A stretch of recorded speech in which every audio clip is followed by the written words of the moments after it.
India's largest digital media network Suman టీవీతో చేతులు కలపండి. ఫ్రాంచైజ్ ద్వారా లోకల్ మీడియా పార్ట్నర్ అవ్వండి.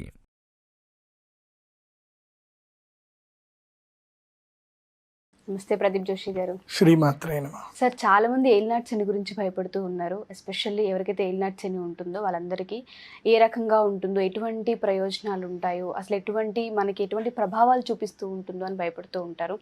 నిజంగా ఆ ఏలినాటి శని ఉంటే ఎటువంటి ప్రభావాలు ఉంటాయి, ఎటువంటి నష్టాలని మనం చూస్తూ ఉంటాము, తీసుకోవాల్సిన జాగ్రత్తలు ఏంటి, ప్రత్యేకించి ఏ రాశుల వారికి ఏలినాటి శని ప్రభావం ఉండబోతుంది అంటారు?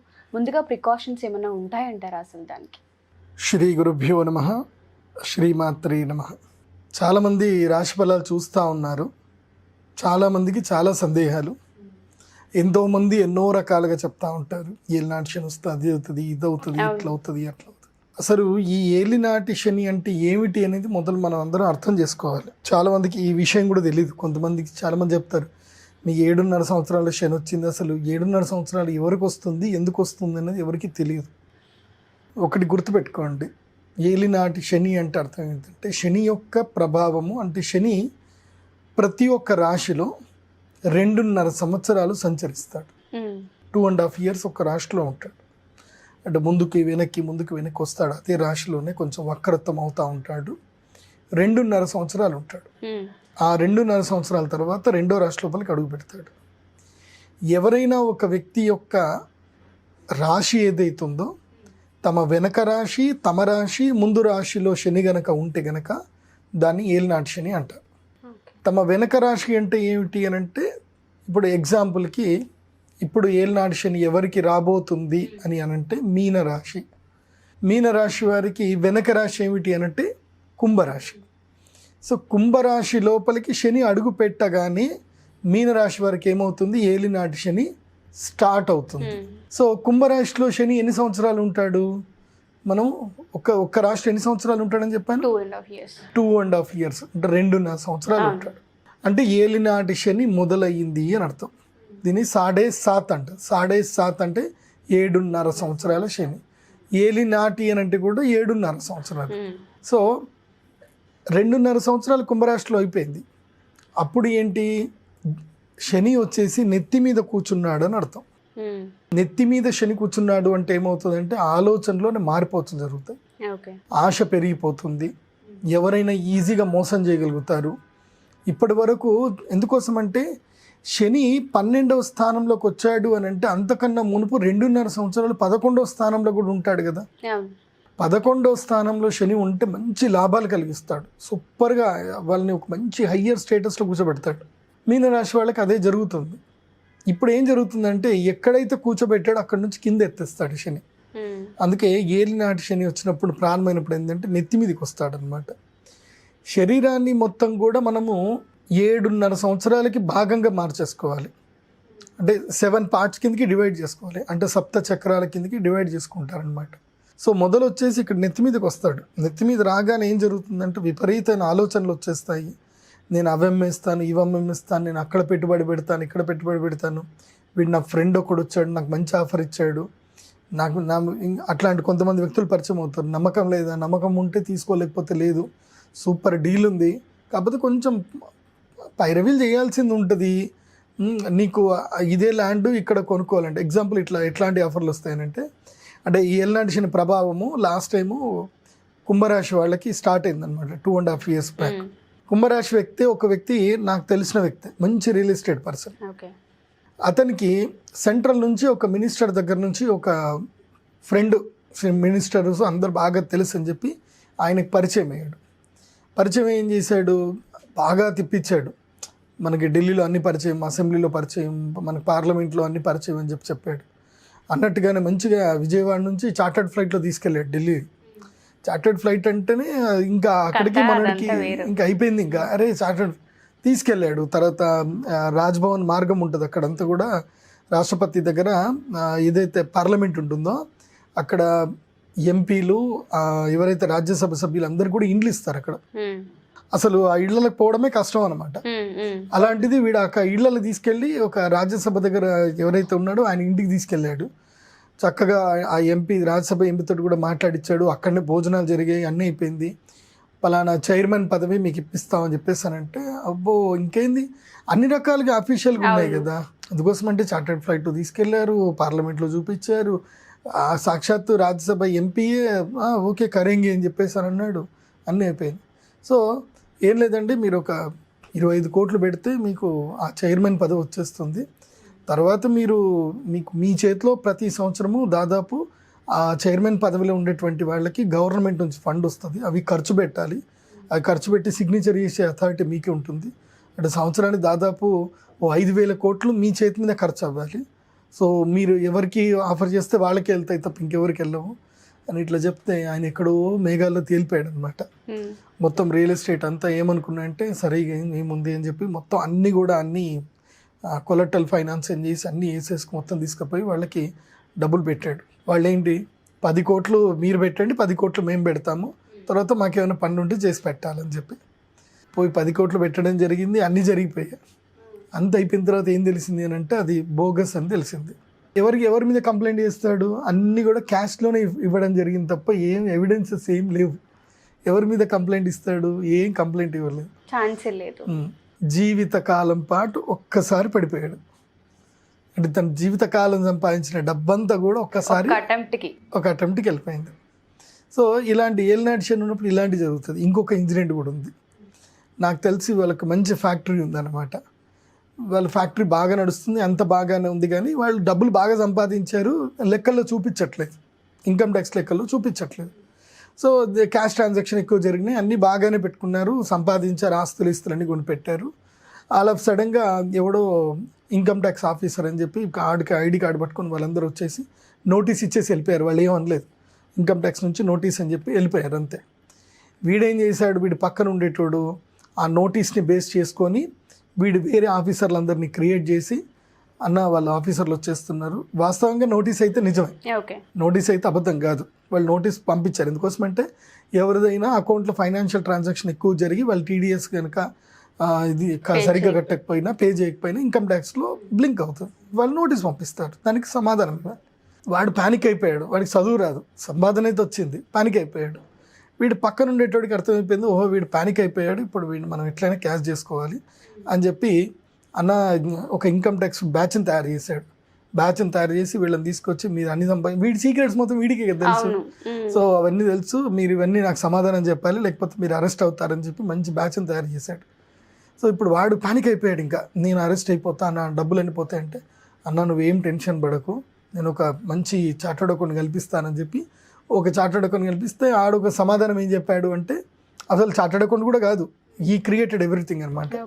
ఏం లేదండి, మీ ఆస్తి అంతా మీ నమ్మకస్తుల మీద పెట్టండి, నడిపించండి, ఏదన్నా అయితే వాళ్ళు ఇరుక్కుంటారు, మీరు బయట ఉండి అంతా రన్ చేసుకుందరులేండి, ఎక్స్పీరియన్స్ మీకు ఉంది కదా అని అంటే, నమ్మకస్తుడు ఎవడు అని అంటే, ఎందుకు మన పిల్లాడే ఉన్నాడు కదా అని చెప్పి వాడి పేరు చెప్పాడు. వాడు అన్న వద్దన్నా, నా పేరు మీద వద్దన్నా, నేను జైలు వాడు ఇంకా బతిమలాడడం అనమాట, రిక్వెస్ట్ చేసి నీ పేరు మీద చేసుకోరా, మళ్ళీ ఇది అయిపోతుంది అని చెప్పేసి అంటే ఫైనల్గా ఆస్తి మొత్తం వాడి పేరు మీద రాయించుకున్నాడు. గిఫ్ట్ డీడ్ చేయడానికి లేదు, బికాస్ రిలేషన్ కాదు కాబట్టి సేల్ డీడ్ ఎగ్జిక్యూటివ్ చేసుకొని అంత అయిపోయింది. ఒక 1 నెల రోజుల వరకు వాడికి అదే మంచిగా ఉంది, ఆ థీమ్లోనే ఉన్నాడు, అంత బాగుంది 1 నెల రోజుల వరకు. 1 నెల రోజుల తర్వాత ఆల్ ఆఫ్ సడన్గా అంటే వీడికి రైడింగ్ అవుతుంది అన్నట్టు ఫోన్లు వస్తున్నట్టు అన్నీ క్రియేట్ చేసుకొని, నేను వేరే కంట్రీకి వెళ్ళిపోతాను, ఇప్పుడు నేను ఇక్కడ ఉంటే నా మీద ఇది అవుతుంది, మీరు జస్ట్ ఇన్ఛార్జ్ అని మీరు రన్ చేసుకోండి, అన్లెస్ నేను దొరికేంత వరకు ఆస్తి అయితే ఎవడు పట్టుకోలేడు, కాబట్టి మీరు బిజినెస్ రన్ చేసుకోండి అని వీడు వేరే కంట్రీకి వీడే పంపించాడు ఫ్లైట్లో. అయిపోయింది. తీరా అయిపోయిన తర్వాత ఒక 15 రోజుల తర్వాత ఏం జరిగిందనంటే, వెళ్దాము అని అనేసరికి దానికి ఎవరో ఒకళ్ళు అందరూ మంచిగా పట్టేసుకొని సరంజామా గిరంజామా పట్టుకొని లోపలికి వచ్చి పూజ చేసుకోవడానికి అందరూ వచ్చేసారు. ఏమైంది అని అంటే, ఇది మాకు అమ్మేశారండి అని చెప్పేసి అని అన్నాడు. ఫ్యాక్టరీ మొత్తం అమ్మేశాడు వాడు ఫ్యాక్టరీ అమ్మేసుకొని వాడికి ఫైనాన్షియల్ ట్రాన్సాక్షన్ అంతా కూడా వేరే అకౌంట్లోకి ట్రాన్స్ఫర్ చేసుకొని హ్యాపీగా వెళ్ళిపోయాడు వాడు. ఇప్పుడు చెప్పండి, వీడి మీద కేసు పెట్టొచ్చా అంటే ఎక్కడుంది సార్, ఛాన్స్ లేదు కదా, ఎక్కడ కేసు పెట్టడానికి లేదు. అయినా సరే పోలీసుల దగ్గరికి వెళ్ళిపోయి ఏదో కేసు పెట్టాడు, బ్రీచ్ ఆఫ్ ట్రస్ట్ అని ఏదో కేసు పెట్టాడు, కానీ వాడు ఇప్పటికీ దొరకలేదు. నెత్తి మీద శని వస్తే ఇలాంటివన్నీ జరుగుతాయి అన్నమాట. ఇదంతా కూడా మీ అందరికీ చెప్తున్నాను, ఏలినాటి శని ఎవరెవరికి వస్తుందో మీకే చెప్తున్నాను. అంటే ఆల్రెడీ కుంభరాశి వాళ్ళకి ఇన్సిడెంట్స్ అన్నీ జరిగిపోయాయి, కుంభరాశి వాళ్ళకి జరిగిపోయాయి. మకర రాశి వాళ్ళకి 2.5 కుంభరాశి వాళ్ళకి 2.5 years అయిపోయింది ఏలినాటి శని వచ్చి. తర్వాత మకర రాశి వారికి ఆల్రెడీ 5 years అయిపోయింది ఏలినాటి శని వచ్చేసి. ఇప్పుడు ధనుసు రాశి వాళ్ళకి ఏంది ఏలినాటి శని అయిపోయి 7 years అయిపోయింది. 7 years తర్వాత 4 months అయిపోయింది. ఓకే. అంటే ఇప్పుడు 2022 నవంబర్కి మనం చెప్తుంది. డిసెంబర్ జనవరి అయిపోతే ధనుసు రాశి వాళ్ళకి ఏమైపోతుందంటే ఏలినాటి శని మొత్తం కూడా కంప్లీట్ అయిపోతుంది, క్లియర్ అయిపోతుంది. 7.5 సంవత్సరాల శని. ఇప్పుడు మకర రాశి వాళ్ళకి 5 సంవత్సరాలు అయిపోయింది. అంటే వాళ్ళకి కాళ్ళ మీద శని ఉన్నాడు. శని కాళ్ళ మీద ఉండడం అంటే ఏంటంటే ఊరు వదిలేసి వెళ్ళిపోవడము, లేదంటే ఎక్కడికైనా ఇంకా ఎందుకోసం అంటే 5 సంవత్సరాలు నష్టపోతారు. ఆల్మోస్ట్ 5 సంవత్సరాలు నష్టపోతారు. కాబట్టి ఏం చేస్తారంటే ఇక ఇది కాదురా, ఇంకెక్కడ జీవితం మార్చుకుందాము, ఈ ఊర్లో మన పరువు పోయిందనో, డబ్బులు పోయినాయనో, ఏదో జరిగిందనో, అప్పుల పాలైనవనో, ఇట్లాంటి కొన్ని ఆలోచనలు చేసుకొని వాళ్ళు ఊరు మారుతారు అనమాట. అంటే స్థాన మార్పు అనేది చేరుతుంది.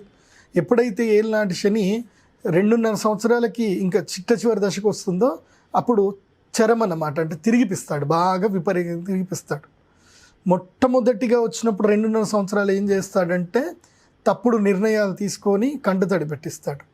మిగతా 2.5 సంవత్సరాలు జీవితంలో ఎవరు నీ వాళ్ళు, ఎవరి నా వాళ్ళు, ఎవరు నీకు అయిన వాళ్ళు, కాని వాళ్ళు ఎవరు అనేది టోటల్గా నీకు క్లారిటీ ఇప్పించేస్తాడు. అంటే మన కష్టం వస్తే కదా నిజమైన ఫ్రెండ్ ఎవడు అని మనకు తెలిసేది. సో అలా క్లారిటీ ఇప్పిస్తాడు. ఆ తర్వాత లాస్ట్ 2.5 సంవత్సరాలు ఇంకా నీ శక్తి ఏందో నీకు గుర్తు చేస్తాడు. సో మన శక్తి ఏంటిది, మనం ఎక్కడికి వెళ్ళాలి, మన ప్లేస్ ఏంటిది, మనకు ఒక క్లారిటీ వస్తుంది లైఫ్లో. సో ఆ 2.5 సంవత్సరాల లైఫ్లో క్లారిటీ వచ్చిన తర్వాత ఏలినాటి శని రావడం అంటే అర్థం ఏంటంటే ఒక బంగారాన్ని కొలిమిలో వేసి బాగా మరగబెడితే అది దానికి మెరుపు వస్తుంది. తుప్పు పట్టిన బంగారం అయినా సరే కొలిమిలో వేస్తే ఏమవుతుంది, దాని తుప్పంతా కూడా పోయి అది బాగా ప్యూర్గా మారిపోతుంది. సో దానికి ఒక షైన్ అనేది వస్తుంది, న్యూ షైన్ వస్తుంది. అట్లా ఈ కొలిమి అనమాట. ఏలినాటి శని అనేది ఏంటంటే కొలిమి లాంటిది. నువ్వు బంగారం లాంటి వాడివి అయితే గనక ఆ కొలిమిలో పడ్డప్పుడు నువ్వు ఇంకా మెరుగుపడాలి.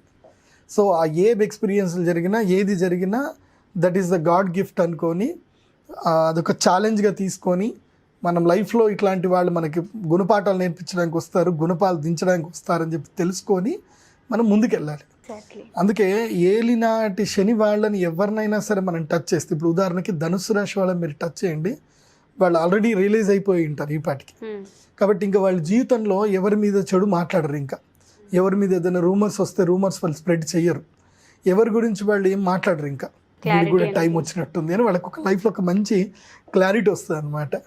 అట్లా వృశ్చిక రాశి అడిగిన కన్యా రాశి వాళ్ళకి ఎప్పుడు వచ్చిందంటే 2008 ఆ టైంలో కన్యా రాశి వాళ్ళకి ఏలినాటి శని ఉండే. అప్పుడు వాళ్ళకి సమస్యలు, విపరీతంగా సమస్యలు ఉండే కన్యా రాశి వాళ్ళకి. ఇప్పుడు కన్యా అయిపోయింది, వృశ్చికం అయిపోయింది, ఇప్పుడు తుల అయిపోయింది, వృశ్చిక ధనస్సు అయిపోయింది. ఇప్పుడు మెచ్యూర్డ్ రాశులు ఎవరంటే ఈ 4 రాశుల వాళ్ళు మెచ్యూర్డ్ ఉంటారు అనమాట. వీళ్ళని పట్టుకొని అంటే యంగేజ్లో ఉన్నటువంటి అంటే 20 నుంచి 40 ఏళ్ళ మధ్యలో ఉన్న వాళ్ళని వీళ్ళని ఎవరిని పట్టుకున్నా సరే వీళ్ళకి ఏలినాటి శని ప్రభావం అంతా కూడా తెలిసిపోయి ఉంటుంది, ముఖ్యంగా ధనుసు రాశి వాళ్ళకి. అందుకే ఇప్పుడు మీన రాశి వాళ్ళు చాలా జాగ్రత్తగా ఉండాలి. ఇందాక మీకు ఎందుకు ఈ స్టోరీలు చెప్పానంటే ఇట్లాంటి నా దగ్గర రోజు వస్తూనే ఉంటారు క్లయింట్స్, అందరూ వచ్చి కూర్చుంటారు, ఇట్లా అయిపోయింది అయ్యగారు, అట్లా అయిపోయింది అని చెప్పేసి. నేను నవ్వుకుంటూ అడుగుతాను, మీరు అలా ఎలా నమ్మారు అని చెప్పేసానంటే ఏమోనండి తెలియదండి. అదంతే, టైం బాగా లేకపోతే ఏం పని చేయదు. పోలీస్ ఆఫీసర్లే దీంట్లో ఇరుక్కున్నారంటే అర్థం చేసుకోవాలి. నాకు తెలిసిన ఒక ఏసీపీ ఆఫీసరే ఉన్నారు, ఆయనకే ఇరుక్కున్నాడు పాపం. ఆయన తనకే తప్పలేదు అంటే తన భార్య వల్ల ఆయన చేయలేదు, కానీ వాళ్ళ భార్య అత్యాశకి వెళ్ళిపోయి ఆమె ఇరుక్కుంది. ఆయన కూడా కంప్లైంట్ చేయలేని పరిస్థితి. అంటే అట్లా అందరూ ఉంటారు, ఎవరు చట్టానికి ఎవరు అతిథులు గారు. సామాన్యుడైనా పోలీసులైనా ఎవరైనా చట్టానికి అందరూ సమానమే. అందరూ కూడా మళ్ళీ గ్రౌండ్ నుంచే కంప్లైంట్ ఫైల్ చేయడము, దాన్ని ఎంక్వైరీ చేసుకోవడం, ముందుకెళ్ళడం. కొంచెం ఎవరైనా పెద్ద స్థాయి ఉన్న వాళ్ళు ఇన్ఫ్లుయెన్స్ పెట్టుకుంటారు. కానీ తప్పు చెయ్యాలి అని పూర్తిగా నిర్ణయం చేసుకున్నవాడు, మోసం చెయ్యాలని నిర్ణయించుకున్నవాడు నీకే ఎవిడెన్స్ లేకుండానే మోసం చేస్తాడు వాడు. కోసం అంటే వాడి వృత్తి అది కదా. కాబట్టి వాళ్ళందరినీ ఎవరు అంటే వాళ్ళంతా శనిగ్రహానికి సంబంధించిన వాళ్ళొక వ్యక్తులని చెప్పుకోవచ్చు. ఇంకా అంటే శని ఏం చేస్తాడు అంటే మన జీవితంలో కర్మఫలాన్ని ఇస్తాడు. కర్మ విపాకాన్ని ఇచ్చి ఏం చేస్తాడు అంటే పిండుతాడు, మనని మొత్తం కూడా పిండేస్తాడు. ఎంత అహంకారం ఉన్నా, ఎంత అహంకారం వ్యక్తినైనా సరే శనిగ్రహం వచ్చేసి పిండి పట్టు కొడతాడు. ఇంకా కొట్టి ఈ జీవితము సుఖాలు కాదు, భోగాలు కాదు, నానేవాళ్ళు కాదు, వీళ్ళు ఎవరూ కాదు. జీవితం అంటే ఏమిటి అని అంటే నిన్ను నువ్వు ఉద్ధారం చేసుకోవడము, భగవంతుని వైపు నువ్వు వెళ్ళడము, అని ఒక మంచి రియలైజేషన్ తీపిస్తాడు. మనిషి మైండ్ కామ్ అయిపోతాడు. అదే ఏలినాటి శని అంటే 7.5 సంవత్సరాలు ఏలినాటి శని. ఒక రకంగా మనిషి ఇంకో మనిషిగా మారడానికి ఒక అవకాశం అని చెప్పుకోవచ్చు కదా సార్. మనిషిగా మారే అవకాశం, ఒక మంచి అవకాశం. కాకపోతే చాలామంది ఏం జరిగిపోతారంటే దీంట్లో మనుషులు సెట్ చేసుకోలేకపోతారు. అంటే ప్రతి ఒక్క మనిషి కష్టాలు వస్తాయండి, కానీ కొంతమంది ఏమైపోతారు అంటే ఆ కష్టాన్ని తట్టుకోలేక కొంతమంది మధ్యలోనే ఎగ్జిట్ అయిపోతారు, గివ్ అప్ చేసేస్తారు. ఇంకొకళ్ళు ఏంటంటే వీళ్ళ కష్టం వచ్చింది కదా అని ఇంకొక కష్టం ఇచ్చినట్టుగా వీళ్ళు కూడా మోసగాళ్ళ కిందకి మారిపోతారు, వీళ్ళు కూడా చెడ్డదారులకు వెళ్ళిపోతారు. ప్రతి మనిషికి జీవితంలో జీవితం 2 దారులు ఇస్తుంది. నీకు మంచి దారి ఇస్తుంది, చెడు దారి ఇస్తుంది. మంచి దారి కొంచెం లేట్ అవుతుంది నువ్వు సక్సెస్ అవ్వడానికి, బట్ అది నీకు పర్మనెంట్గా ఉండిపోతుంది. చెడు దారి నీకు ఇన్స్టెంట్గా సక్సెస్ ఇస్తుంది, కానీ ఇన్స్టెంట్గానే నేను తీసుకెళ్ళి కింద పడేస్తుంది. ఇప్పుడు పుష్ప 2 సినిమా వస్తుంది కదా, నీకు ఇదే చూపిస్తారు. పుష్ప 2 కొంచెం ఫ్లాప్ అవ్వడానికి కారణాలు కూడా ఉంటాయి. కాకపోతే ఏంటంటే దీన్ని రియలైజ్ చేపిస్తారు. సేమ్ జగడం సినిమా కాన్సెప్టే. సుకుమార్ జగడం సినిమాని ఎంత మెచ్యూర్గా తీశాడో సేమ్ అదే కాన్సెప్ట్ని పుష్ప 1, పుష్ప 2లో తీస్తున్నాడు. అంతకుమించి పెద్ద తేడా ఏం లేదు, డిఫరెంట్లో చూపిస్తున్నాడు అంతే. జగడంలో లాస్ట్కి వచ్చేసరికి వాడి తమ్ముడికి కాలు విరుగుతుంది, వాడు ఇదైపోతాడు. సో వాడు క్రైమ్ నేర్చుకుంటాడు, ఈజీ క్రైమ్ అని చెప్పి. సో పుష్ప 2లో కూడా అదే జరుగుతుంది. సో పుష్ప 2లో వాడు మళ్ళీ రాజకీయ నాయకుడు అవుతాడు. రాజకీయ నాయకుడు అయిపోయి దీన్ని చట్టం కిందకి తీసుకొచ్చుకుంటారు. ఏది గంధం చెక్కల్ని అమ్ముకోవడం అనేది చట్టం కింద తెచ్చుకుంటారు. అట్లా ఉంటుంది, because I know that story. ఇప్పుడు కూడా అదే చెప్తున్నాను నేను అందరికీ. ఏంటంటే ఇప్పుడు పుష్ప 2 సినిమా ఎందుకు హిట్ అయింది అని అంటే మనకి ఈజీ మనీ అనేది వాడు ఈజీగా గ్రో అయిపోయాడు రా, అట్లాగే ఉండాలిరా, తగ్గేదే లేదంటాడు. నీ ఇంట్లోకి వెళ్ళి ఎక్కడైనా పోయి నువ్వు స్కూల్కి వెళ్ళి తగ్గేదే లేదంటే పట్టుకొని కొడతారు. ఉద్యోగం చేసే దగ్గర పోయి ఏదైనా మనం పని చేస్తున్నాం, జాబ్ చేస్తున్నాం, అక్కడ పోయి తగ్గేదే లేదంటే 4 పట్టుకొని కిందకి వెళ్ళిపో అని చెప్పేసి అని అంటారు. బిజినెస్ చేస్తున్నా సరే తగ్గేదే లేదంటే వినరు. సో తగ్గేదే లేదనేది ఎక్కడ ఉండాలంటే నీ ఇంటర్నల్గా ఉండాలి. నువ్వు చేసే నీ యొక్క వ్యక్తిత్వాన్ని నువ్వు డెవలప్ చేసుకునే దాంట్లో ఉండాలి. సో అట్లా ప్రతి ఒక్క చోట మనము అలా చూపిస్తే కుదరదు, ఒకడలికి పోకూడదు. సో ఏలినాటి శని వచ్చినటువంటి వాళ్ళకి ఇదే ప్రభావం ఉంటుంది.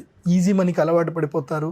కొంతమంది ఏంటంటే డిప్రెషన్కి వెళ్ళిపోతారు. ఇప్పుడు సంబంధ బాంధవ్యాలు కూడా తెగిపోతాయి కదా, ఆ సంబంధ బాంధవ్యాలు తెగిపోయేసరికి దాన్ని రెక్టిఫై చేసుకునేది మానించేసి దాన్ని ఇంకా చింపుతారు. ఇప్పుడు కొంతమంది ఏంటంటే మామూలుగా వైఫ్ అండ్ హస్బెండ్ మధ్యలో గొడవలు జరుగుతూనే ఉంటాయి. జరిగినప్పుడు సైలెంట్గా ఉండాలి, కానీ దాన్ని 10 మందికి చెప్పి ఏం చేస్తారంటే దాన్ని ఇంకా ఇంకా ఇంకా ఇంకా ఇంకా పెద్దగా చేస్తారు. అది ఎంతమందికి చెప్తా పోయారనుకోండి అంతమంది మధ్యలో దూరుతారు. అంతమంది మధ్యలో దూరారనుకోండి రేపు మళ్ళీ వాళ్ళు యునైట్ అవ్వలేరు, కలవలేరు.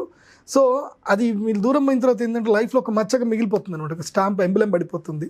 సో ఆ ఎంబ్లెం నుంచి బయటపడలేకపోతారు. దానికి తాగుడు, సిగరెట్లు, గంజా ఇవన్నీ అలవాటు చేసుకుంటారు, వ్యసనాలకు అలవాటు చేసుకుంటారు. ఎవరైనా సరే ఇదేదో లైఫ్ ఏదో జరిగిపోయింది, నేను మళ్ళీ కొత్తగా లైఫ్ స్టార్ట్ చేస్తానని పోయేవాళ్ళు వేరే ఉంటారు.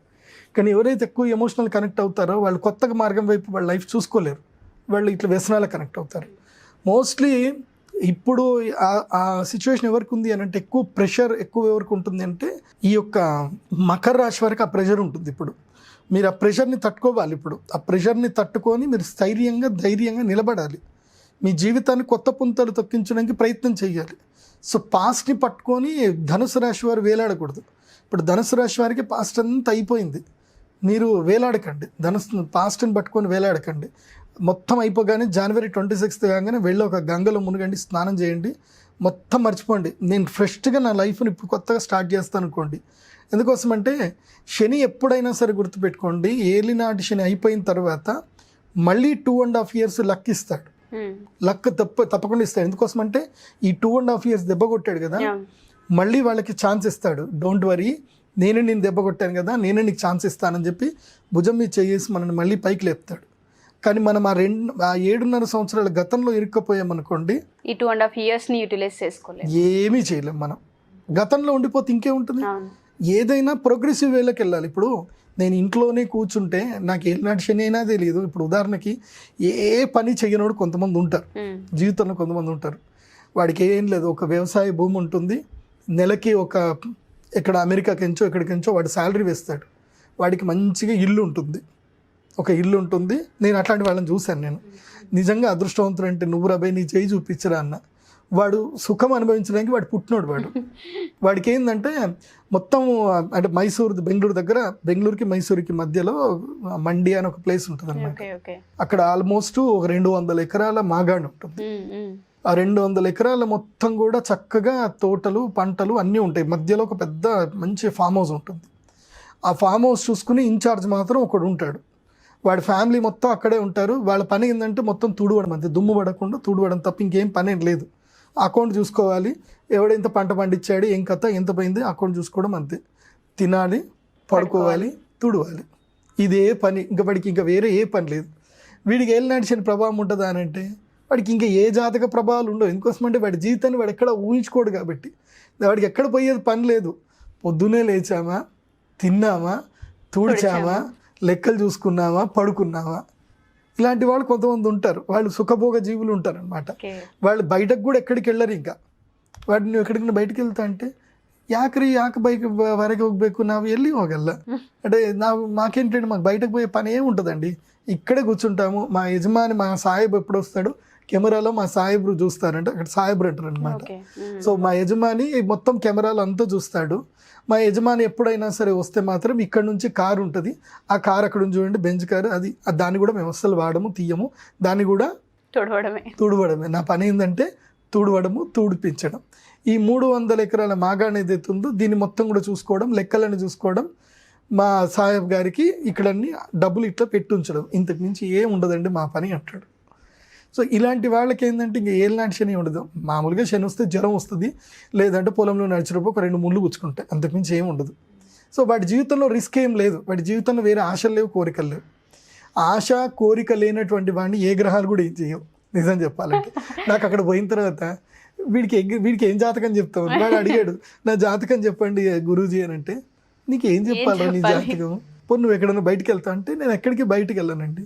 సరే జాతకం చూసి పలానా రోజు నీకు అగ్ని ప్రమాదం జరగలే, ఏదైనా వాత జరిగింది అని అంటే, వాడు ఆలోచించి ఒకసారి నాకు ఇక్కడ ఫైర్ యాక్సిడెంట్ జరిగింది, అప్పుడు మాత్రం నాకు చిన్నగా దెబ్బ తాకింది అని అన్నాడు. నీ జీవితంలో జరిగిన పెద్ద ప్రమాదం అదే, ఇంకేం లేదు చెప్పానమాట. నాకు అప్పుడు అనిపించింది అన్నట్టు, ఇది కూడా ఒక జీవితమా అనిపించింది. అంటే జీవితంలో ఇంకేం ఉండదు అనమాట వాళ్ళకి కైండ్ ఆఫ్. అందుకోసమని ప్రతి ఒక్కరి జీవితంలో జాతకం ఉంటుందండి. ఒక్కొక్కళ్ళు, కొంతమంది భోగజీవులు ఉంటారు, కొంతమంది కష్టజీవులు ఉంటారు. నాకు తెలిసిన ఒక బ్యాంక్ మేనేజరే ఉన్నాడు, ఆయనకి శనిగ్రహం అస్సలు బాగలేడు జాతకంలో, గురుగ్రహం మంచిగా ఉన్నాడు. ఆయన ఎక్కడికి వెళ్తాడో జోనల్ హెడ్ కానీ మంచిగానే ఉంటాడు, పోయిన చోట్ల బాగా డబ్బులు సంపాదిస్తాడు. కానీ అక్కడ 3 సంవత్సరాలు మాత్రమే ఉంటాడు. 3 సంవత్సరాలు కాగానే మళ్ళీ ఆయనకి ట్రాన్స్ఫర్, మళ్ళీ బెంగళూరు వెళ్ళిపోవడము, బెంగళూరు అయిపోయిందంటే భువనేశ్వర్కి వెళ్ళిపోతాడు. సో అట్లా భారతదేశం మొత్తం తిరిగాడు ఆయన.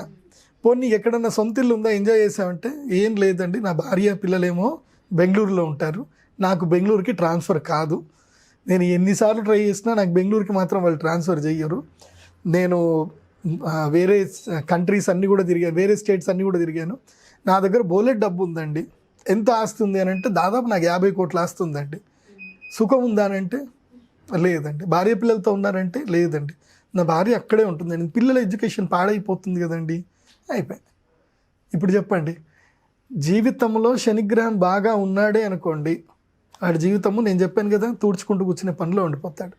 శనిగ్రహం బాగా లేదనుకోండి, ఎంత డబ్బు సంపాదించినా సుఖం అయితే ఉండదు. సో అలా శనిని ఎప్పుడైనా మన జీవితంలో, మన జాతకంలో చూసుకోవాలి. జాతకంలో ఎలా ఉన్నాడు, గోచార ఫలితరీత్యా ఇప్పుడు ఏం నడవబోతుంది శనిగ్రహాన్ని, మెయిన్గా శనిని సరిగ్గా మనం కంట్రోల్ చేసుకొని మనం బాగా ఉండగలిగితే మన జీవితం సూపర్గా ఉంటుంది. శని మోస్ట్ ఇంపార్టెంట్. శని కష్టాలు ఇచ్చేటువంటి వాడు, దుఃఖాలు ఇచ్చేటువంటి వాడు శనిగ్రహమే. అందుకోసమే ఎవరైనా సరే ఏలినాటి శని ఉంది అనుకోండి, మీరేం చేయండి అంటే, ఈ పేదవాళ్ళకి అంటే కార్మికులు ఎవరికైనా సరే దుప్పట్లు దానం చేయండి, బట్టలు దానం చేయండి, చెప్పులు కొనివ్వండి. ఇప్పుడు నెక్స్ట్ స్కూల్ స్టార్ట్ అవుతాయి, ఏలినాటి శని మీనరాశి వాళ్ళకి ఏలినాటి శని స్టార్ట్ అవుతుంది. స్కూల్ పిల్లలకి యూనిఫామ్లు కొనించండి, పుస్తకాలు కొనించండి. సో ఇలా ఏదైనా సరే మంచి, ఎవరైనా ప్రోగ్రెసివ్ అవ్వడానికి మీరు ఏం చేయండి అంటే దానం చేయండి. ప్రోగ్రెసివ్ అవ్వడానికి మీరైతే దానం ఎప్పుడైతే చేస్తారో అప్పుడు ఏమైందంటే, శని కార్మికుల మీద, దుఃఖజీవుల మీద ఉంటాడు, దీనజీవుల మీద ఉంటాడు. ఎవరైతే పూట గడిస్తే కానీ, రెక్కాడితే కానీ డొక్కాడను అనే వాళ్ళు ఎవరైతే ఉంటారో వాళ్ళు శనిగ్రహ ప్రభావవంతులే ఉంటారు. కర్మ విపాకం అనుభవిస్తూ ఉంటారు. సో వాళ్ళని మీరు గనక చూసుకోగలిగితే, సరిగ్గా వాళ్ళని కరెక్ట్ ట్రీట్ చేయగలిగితే, శని ఏమంటాడు, వీళ్ళ రెస్పాన్సిబిలిటీ నాదే, నువ్వు చూసుకుంటున్నావు కాబట్టి నేను నిన్ను ఇబ్బంది పెట్టను అంటాడు. అందుకోసం మన ఏళ్ళనాటి శని స్టార్ట్ అవ్వగానే ఏం చేయాలంటే మన ఇన్కంలో ఒక 10% తీసి పక్కన పెట్టాలి. పెట్టేసి చారిటీ కిందకి వాడాలి. కడుపు నిండా అన్నం పెట్టడము, లేకపోతే ఎక్కడైనా వంటలు వండి నీడ్స్ ఎవరికైనా ఉంటే కడుపు నిండా అన్నం పెట్టడం, లేకపోతే దుప్పట్లు కొనియడం. ఇప్పుడు కార్మికులు ఉంటారు కొంతమంది, వాళ్ళకి ఏదైనా మంచి కాటన్ చీరలు కొనియడము, అట్లాంటివి ఏమైనా చీరలు కొనియడము, లేకపోతే ఏదైనా వేద పాఠశాలకు వెళ్ళాలి, గురుకులాలకు వెళ్ళాలి, వేద పాఠశాలకు వెళ్ళిపోయి అక్కడ పిల్లలకి మంచిగా ధోతి పంచలు వాళ్ళకి దానం ఇవ్వడము, భోజనాలు పెట్టడము, ఇలాంటివన్నీ మనం చారిటీ చేయగలిగితే శని ప్రభావం మనకి చాలా తగ్గిపోతుంది. ఏలినాటి శని వచ్చినప్పుడు జపాలు, పూజలు, హోమాలు చేయించుకోవాలి. కానీ నేనైతే నా ప్రాక్టికల్ ఎక్స్పీరియన్స్ తోటి చెప్తున్నా ఏంటంటే, జపాలు, హోమాలు, పూజలు చేయించండి, కానీ ఫస్ట్ ప్రిఫరెన్స్ ఏంటంటే చారిటీకి ఇవ్వండి. కడుపు నిండి ఎవరికైతే పేదవాడు ఉందో వాడి కడుపు నిండి అన్నం పెట్టండి. లేదంటే ఎక్కడికైనా సరే, అందుకోసం ఈ భారతదేశంలో ఎంత క్రిసిస్ వచ్చినా ఏదొచ్చినా భారతదేశంలో రిసెషన్ రాదు, ఆర్థిక మాంద్యం రాదు. ఇప్పుడు వేరే వేరే దేశాల్లో ఉద్యోగాలు తీయడము అవి ఇవన్నీ చూస్తూనే ఉన్నాం. 2025 కల్లా ఆర్థిక మాంద్యం వస్తుంది, దేశం మొత్తం అన్ని దేశాలు మొత్తం జీడిపి రేట్లు పడిపోతాయి అంటారు. భారతదేశంలో ఎప్పుడు అది జరగదు. ఎందుకోసం తెలుసా? జ్యోతిష్ శాస్త్ర పండితులు ఉండడం వలన. మేము ఉన్నాం కాబట్టి, ఇప్పుడు నేను ఈ మాట చెప్పాను కాబట్టి ఎంతోమంది ఈ మాట వింటారు. వాళ్ళు ఏం చేస్తారు? చారిటీ చేస్తారు. ఎక్కడ ఈ ప్రపంచంలో ఏ దేశంలో కూడా చారిటీ అనేది లేదు. ఏ దేశంలో కూడా మీరు ఫ్రీగా అన్నదానాలు పెట్టి భోజనాలు పెట్టే ప్రదేశాలు ఎక్కడా లేవు. మన భారతదేశంలో ఎక్కడికి వెళ్ళినా సరే, ఏ ఊరికి వెళ్ళినా సరే, ఎక్కడో ఒక చోట కడుపు నిండా అన్నం అయితే దొరుకుతుంది. ఎవరు అన్నం పెట్టినని మాత్రం ఎవరు అనరు. అందుకే పండుగలు వస్తూ ఉంటాయి. ఏ పండుగ వచ్చినా సరే, ఇప్పుడు నవరాత్రులు వస్తాయి, అప్పుడు అన్నాలు పెడతారు, భోజనాలు పెడతారు, అన్నదానాలు చేస్తారు. ఇప్పుడు అయ్యప్ప స్వామి స్టార్ట్, నవంబర్ నుంచి డిసెంబర్ వరకు మొత్తం అయ్యప్ప దీక్షలు ఉంటాయి. ఎక్కడ అయ్యప్ప పడి పూజలు జరిగినా వెళ్ళి కూర్చొని అన్నం తింటా అంటే నీ కులమేంది, నీ మతం ఏందని కూడా అడిగారు ఎవరు. ఆకలిస్తుందా కూర్చో, అన్నదాన ప్రియనే శరణమయ్యప్ప అంటారు. సో ఆ విధంగా అయ్యప్ప దీక్షలు. అందుకోసం మీనరాశి వారు ఏం చేయండి అంటే, ధనస్సు, మకరము, కుంభము, మీనం ఈ 4 రాశుల వారు, అదేవిధంగా కర్కాటక రాశి వారు తప్పకుండా వీలవుతే వీలు చేసుకొని మరి అయ్యప్ప దీక్ష తీసుకోండి. తప్పకుండా అయ్యప్ప దీక్ష తీసుకోండి. అయ్యప్ప దీక్ష తీసుకున్నారనుకోండి, ఆ పొద్దున్నే లేచి ఆ చల్లటి నీళ్ళలో స్నానం చేసి చక్కగా పంచగట్టుకొని ఆ పొద్దున్నే పడి పూజ చేసుకొని వెళుతూ ఉంటే, ఆ కష్టం పడుతూ ఉంటే శని ఇంకా మిమ్మల్ని ఏం చేయలేడు. ఇంకా ఎందుకోసమంటే నువ్వు కష్టాన్ని యాక్సెప్ట్ చేసేసావు, ఇంకా ఒక దీక్షగా ఉండడం యాక్సెప్ట్ చేసేసావు, అన్నిటినీ త్యజించేసావు, అంటే వైరాగ్యాని కిందకి వెళ్ళిపోతున్నావు. అలా మీరు అయ్యప్ప దీక్ష తీసుకొని వెళ్ళండి, పెద్ద పాదం వెళ్ళండి, లేదంటే చిన్న పాదం వెళ్ళండి, హరిహర సుత అయ్యప్ప స్వామిని దర్శనం చేసుకోండి. కానీ మాత్రం ఒకటి చెప్తానండి, చాలామంది ఏంటంటే అయ్యప్ప దీక్ష చాలా కఠినంగా ఉంటారు, అక్కడి వరకు వెళ్తారు, ఇరుముడు వేసేసిన తర్వాత బయటకు రాగానే ఏదో జైలుకించి రిలీజ్ అయిపోయినట్టు మళ్ళీ నార్మల్ డ్రెస్ వేసుకొని ఇంకా మందు దాగి చేసి అన్నీ చేసి వస్తే అది మాత్రం రాంగ్ అండి. సో దీక్ష అంటే ఏంటంటే నీ మనస్సును నువ్వు కంట్రోల్ చేసుకొని నిన్ను నువ్వు పరిశీలించుకోవడం. ఎస్, ఈ స్టేటస్ నువ్వు ఎట్లా ఎంజాయ్ చేస్తున్నావు. నువ్వు బలవంతంగా నువ్వు స్టేటస్ని చేసావనుకో అది దీక్ష కానే కాదు. క్రేవిటీ అనేది వదిలేసుకోగలిగారు. మందు తాగొద్దని నేను చెప్పను, ఎందుకోసమంటే moderate alcohol is okay, but అది ఇంటికి వచ్చాక మీ ఫ్యామిలీ అందరినీ కలుసుకున్నాక కొంచెం ఫ్రీ అయిపోయిన తర్వాత అప్పుడు ఇంట్లో కూర్చొని ఏ ఆదివారమో ఎప్పుడో టైం దొరికితే yes you can relax yourself. But అదే పనిగా కుడి దాగినట్టు దాగిపోయి ఏదో ఇదైపోయిందని చెప్పి చేయొద్దు. ఓన్లీ భారతదేశంలో మాత్రమే కుడి దాగినట్టు మంది అవుతారు, ఇంకెక్కడ తాగరు. ఎక్కడైనా సరే, అంటే నేను పెద్ద పెద్ద సీఈఓలతోటి వాళ్ళతో మేము మాట్లాడుతూనే ఉంటాం కదా, ఎవ్రీ వన్ హ్యాస్ ఆల్కహాల్, వాళ్ళకి హ్యాబిట్ ఉంటుంది, ఈ మోడర్న్ యుగంలో హ్యాబిట్ ఉంటుంది, but they have only little bit, ఇంతే, వాళ్ళు ఒక పెగ్ మాత్రం తీసుకుంటారు. కానీ మన దగ్గర మాత్రం కుడి తాగినట్టు దమ్మ నీళ్ళు తాగినట్టు తాగుతూ ఉంటారు, దాంతో రోగాలు పాడవుతారు. సరే ఏదో ఒకటి ఏలినాటి శని ఉంది కాబట్టి నేను మీకు అవన్నీ చెప్పాలి కాబట్టి చెప్తాను. ఎందుకోసం అంటే వ్యసనాల పాలవుతారు, అన్నీ జరుగుతాయి కాబట్టి. మొత్తం మీద ఏలినాటి శని ఉన్నటువంటి వారు మంచిగా ప్రతి శనివారము ఆంజనేయ స్వామి దేవస్థానానికి వెళ్ళండి, హనుమాన్ చాలీసా చదవండి. ఇంకా విశేషంగా ఏంటంటే ఉజ్జయిన్ మహాకాళేశ్వరుని దర్శనం చేసుకోండి. ఏలినాటి శని ప్రభావం పడ్డ ప్రతి ఒక్కరు కూడా ధనస్సు, మకరము, కుంభము, మీనం ఈ నలుగురికి ఏలినాటి శని ప్రభావం ఉంది కాబట్టి, అదేవిధంగా నెక్స్ట్ కర్కాటక రాశి వారు కూడా మీరేం చేయండి అంటే ఫ్లైట్ ఎక్కేసేయండి, ఇండోర్లో దిగండి, లేదంటే ఉజ్జయినికి డైరెక్ట్ ట్రైన్ బుక్ చేసుకోండి. అక్కడ క్షిప్రా నది ఉంటుంది, క్షిప్రా నది తీరంలో శనేశ్వరుడి యొక్క దేవస్థానం ఉంటుంది. అక్కడ స్వామివారికి దర్శనం చేసుకోండి. శనేశ్వరుడికి నువ్వుల నూనెతో అభిషేకం చేయండి. చేసిన తర్వాత మహాకాళేశ్వరుడి దర్శనం చేసుకోండి. ఆ మహాకాళేశ్వరుడి ఎదురుగ్గా కూర్చొని ఒక 10-15 నిమిషాలు ధ్యానం చేసుకోండి. ఒక్క భారతదేశంలో ఈ జ్యోతిర్లింగంలో మాత్రమే ఎవరైనా కూర్చొని ధ్యానం చేయడానికి అక్కడ అలో చేస్తారు. మన శ్రీశైలంలో నూకేస్తారు, వెళ్ళిపోని అని చెప్పేస్తారు. అట్లా మహాకాళేశ్వరుడు అట్లా ఉండదు. ఆయన రాజట, మహాకాళేశ్వరుడు రాజు కాబట్టి ఆయనకు సభాసదులో ఎవరైనా వచ్చి బాధ చెప్పుకోవచ్చు అని చెప్పి సభా మండపం ఉంటుందన్నమాట. ఆ సభా మండపంలో చక్కగా కూర్చొని ఎంత మీరు గంట సేపు కూర్చున్నా మిమ్మల్ని ఎవరు కూడా లేపరు. You can do the meditation over there. అక్కడ కూర్చొని చక్కగా మెడిటేషన్ చేయండి. అక్కడ కాలభైరవ స్వామి ఉంటాడు, అక్కడ కూడా వీలైతే ఇంత ఆల్కహాలు అక్కడ నివేదన చేయండి. అక్కడ మహాకాళి అమ్మవారు ఉంటారు, ఉజ్జయిని మహాకాళి అమ్మవారిని కూడా దర్శనం చేసుకోండి. తర్వాత హరికిపేడి అని ఉంటుంది, అక్కడ అమ్మవారు కూడా ఉంటుంది, అమ్మవారి దర్శనం కూడా చేసుకోండి. ఇలా ఉజ్జయినికి వెళ్ళేసి రండి. ఉజ్జయినికి వెళ్తే ఉజ్జయినిలో ఏంటంటే మహాకాలుడు కదా, కాలాన్ని నిర్దేశించేది ఆయన కాబట్టి మీ కాలం మార్చగలుగుతాడు. Okay, thank you so much sir.